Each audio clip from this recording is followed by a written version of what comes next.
almost upon us here in Southwest Florida, but the official first day of the season is coming up on March 20th. But don't tell baseball fans that. For them, the season is off and running the bases.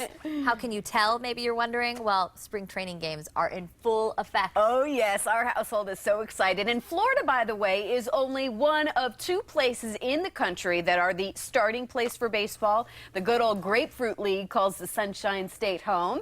And Southwest Florida, in particular, hosts a few major league teams. Just a few, you know. So to get you ready and swinging into the season, let's get a look at some of the games and the teams that you at home can enjoy with your family and friends in the coming days. I hope to be there this weekend.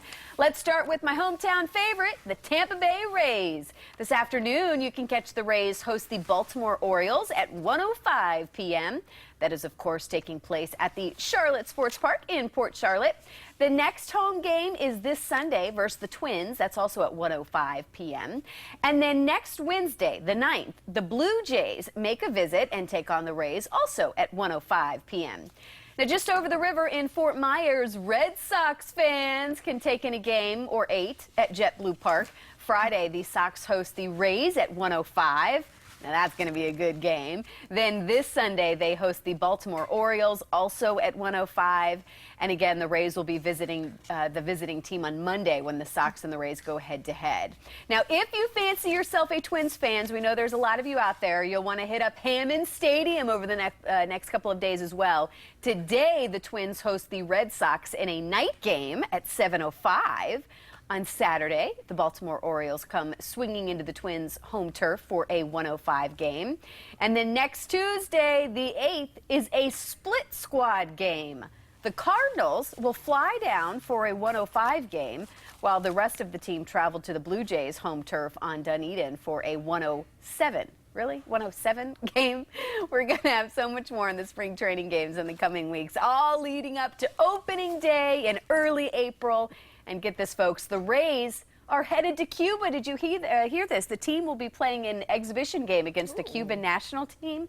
The game will take place in a couple of weeks on March 22nd in Havana. Oh, that's pretty cool. This marks the first time that a Major League Baseball club has visited the nation since 1999. Wow, so pretty incredible, cool. Incredible. We talk about this being a tropical paradise here too, but it is a sports lover's paradise. I know. We have so I many love options. it. I love this time of year. Spring training is in the air, and I, for one, could not be more thrilled about it. But the baseball fan does not need to stop at the ballpark. No, it does not. We found a restaurant where you can go and get some great eats, amazing sports history, and of course, a perfect place to watch the game. You need food. Wish I could stay a lot longer. I guess that's.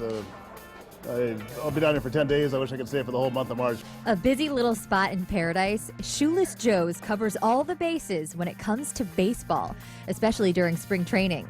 And we aren't just talking about great food and good drinks. It's also a great place to gather with your team of friends. We're delighted to have spring training back in town again. We love our Twins and Red Sox fans, and on game days we see a lot of them. So it's great business for the hotel. It's great business for Shoeless Joe's. The baseball-themed bar is named for baseball great Joe Jackson.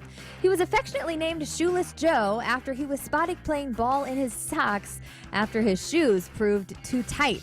A lot of younger folks that really don't know the story of Shoeless Joe's, they kind of think he's a mythical or somebody that we made up, and so having the pictures around of Shoeless Joe Jackson here in the restaurant, helps bring a little reality to it. The story is that Shoeless Joe Jackson was one of the greatest baseball players and still has records that stand today. Even Babe Ruth is said to have molded some of his game after Joe Jackson. His career was one that ended rather abruptly with a lot of controversy. It had many fans crying foul. And Shoeless Joe Jackson was known for playing with the Chicago White Sox and was part of what was considered the big baseball scandal back in the 1920s, I believe it was, when they were accused of fixing the games. And although it was never really proven that Shoeless Joe was involved, he was asked to leave baseball and was banned from baseball. Scandalous ending aside, the person who inspired this Southwest Florida favorite has become a place for fans from all over the world. We see people from Canada. In fact, this time of year they're coming from internationally, Germany and other places as well. But we do see a lot of our Twins and Red Sox folks that are coming down from the Northeast and the Midwest, especially the folks from Minneapolis that are down here for the Twins games like today. And he's right. Ed and his friends have been coming here for years and don't have plans to retire anytime soon. Nope, been here every year since 1991 and plan to keep on coming for quite a while. Yeah, any sports fan's going to be going back for more. And for the ultimate baseball fan, there is a park here locally that hits a home run when it comes to history. Yeah, this is pretty cool. It's a park that the great Babe Ruth once played at. Let us show you Terry Park. To get all the history of Terry Park, you have to go back to 1921, when the Terry family donated almost 25 acres of pasture to Lee County. Since then, Terry Park has hosted some of the greatest baseball teams and players in the history of the sport. Teams like the Philadelphia Athletics, the Cleveland Indians, the Pittsburgh Pirates, and even the Kansas City Royals have all called Terry Park home.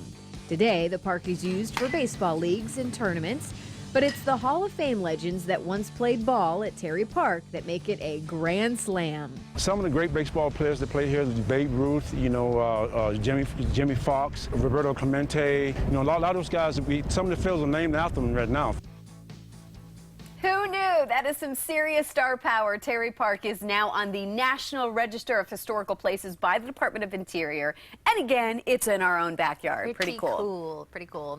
All right, now it's down to the top 10 contestants on the farewell season of American Idol. Up next, watch Kelly Clarkson sing her heart out in an emotional song.